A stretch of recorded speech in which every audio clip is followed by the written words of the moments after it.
Very good morning, students. How are you? I hope all of you will be fine. I am your science teacher and today I am going to teach you science of class 8. And today we start new chapter number 15, chemical effects of electric current. And today we discuss part 1. So now see in the book.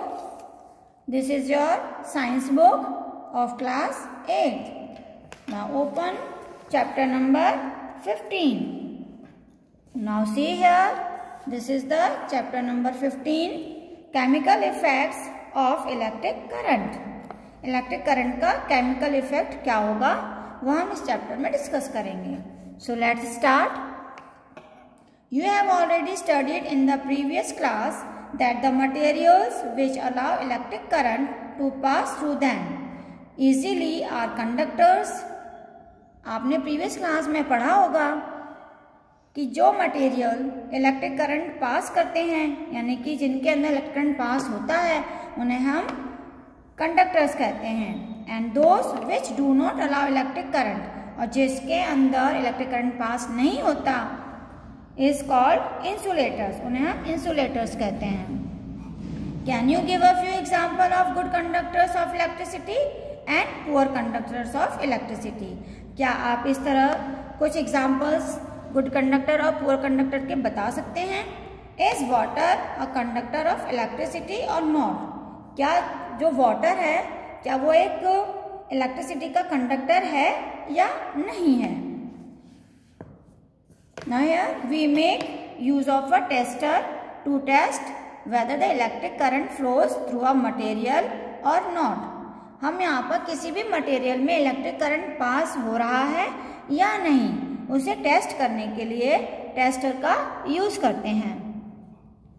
We have already learned how to use a tester in case of solid material.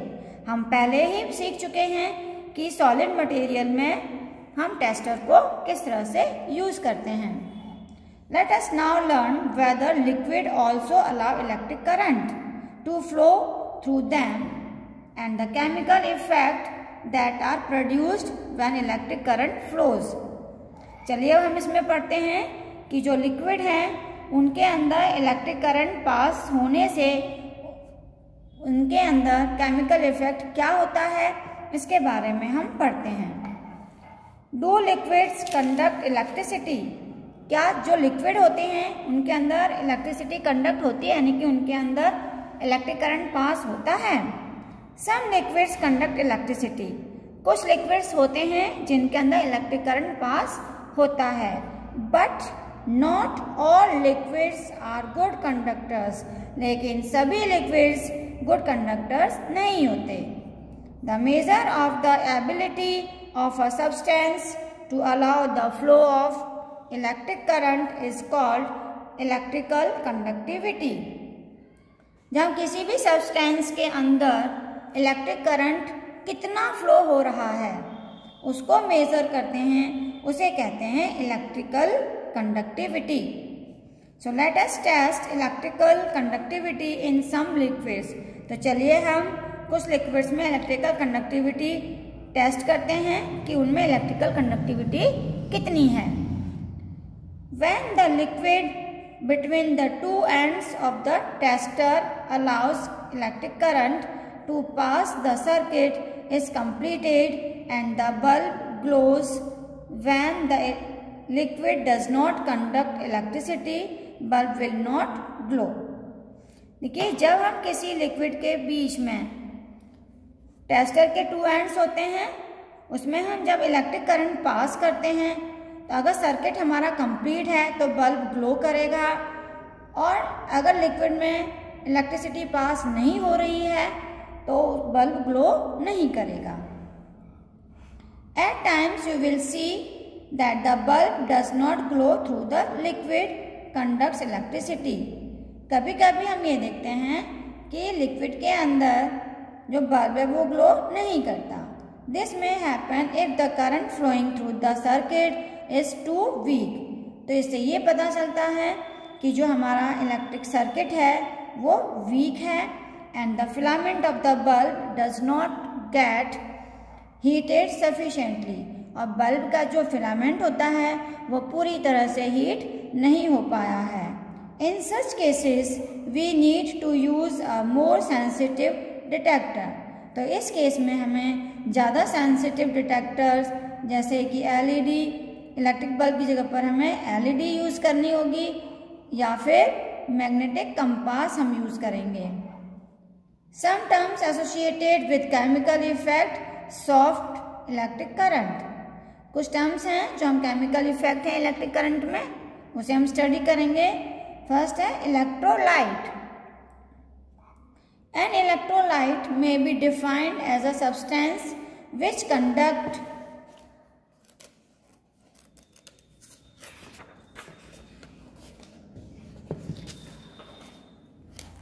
electricity when dissolved in water or when melted।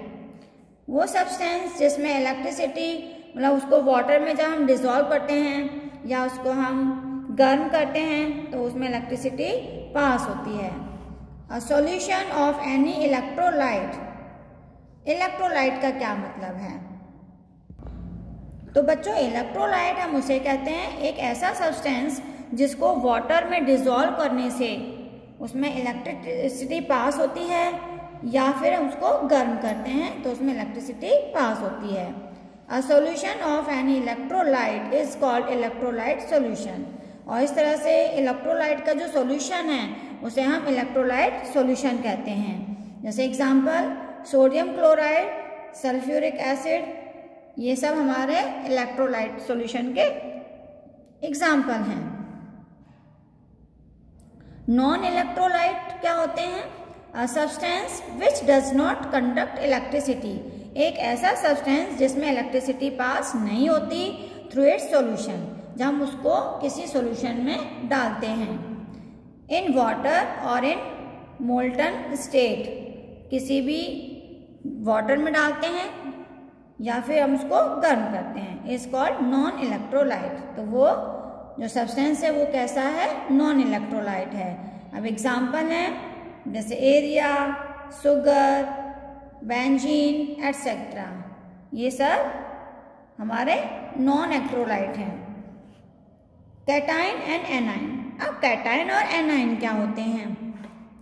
An electrolyte when dissolve in water, जब हम उस substance को जिसमें electric current pass होता है उसे हम जब सॉल्यूशन में डालते हैं, यानी मान लीजिए हमने इसको वाटर में डिसॉल्व किया, हम इसको जब वाटर में डिसॉल्व करते हैं देन प्रोड्यूस आयन, तो उस वाटर में आयंस बनने लगते हैं। These ions are free to move throughout the solution, और ये आयंस उस सॉल्यूशन में फ्रीली मूव करते रहते हैं। The positively charge ion is called cation. तो उनके अंदर टू टाइप्स के चार्ज होते हैं, पॉजिटिव और नेगेटिव। तो जो पॉजिटिव चार्ज होते हैं उन्हें हम कैटाइन्स कहते हैं, और जो नेगेटिव चार्ज होते हैं उन्हें हम एनाइन्स कहते हैं। अब एग्जांपल जैसे सोडियम, क्लोरीन और ये fluorine. Electrode. What is the electrode? A metal wire or rod through which electric current either enter or leaves। ऐसी कोई मेटल या रॉड जिसमें से इलेक्ट्रिक करंट या तो उसके अंदर जा रहा है या फिर उसमें से निकल रहा है। An electrolytic solution is called an electrode। Solution के अंदर तो उसे हम इलेक्ट्रोड कहते हैं। Cathode. The electrode connected to the negative terminal of a cell or battery is called the cathode। What is the cathode? जो इलेक्ट्रोड होता है वो निगेटिव टर्मिनल से कनेक्ट होता है, मतलब जो भी हमारी सेल या बैटरी होती है उसमें 2 पॉइंट्स होते हैं, निगेटिव और पॉजिटिव। तो जो इलेक्ट्रोड सेल के निगेटिव टर्मिनल से कनेक्ट होता है उसे कहते हैं cathode. Anode. The electrode connected to the positive terminal of a cell। Cell या बैटरी के जो पॉजिटिव टर्मिनल से कनेक्ट होता है उसे कहते हैं हम एनोड। ओके, देखो ये है इलेक्ट्रोलाइट।